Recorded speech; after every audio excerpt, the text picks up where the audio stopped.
Bu kasıb səsdən sənin də xoşun gəlmir. Onda mən sənə bir gün ərzində çox pul xərcləmədən bu səsdən necə azad olmağını, sirrini göstərəcəm.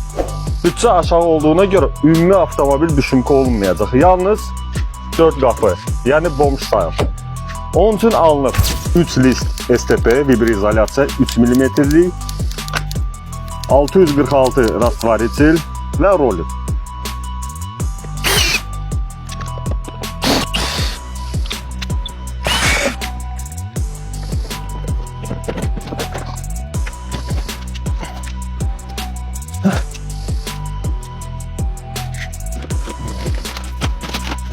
Tamam.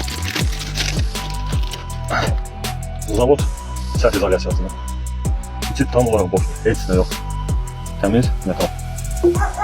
Neyse rastvaritillə tam olarak hər yeri silirik.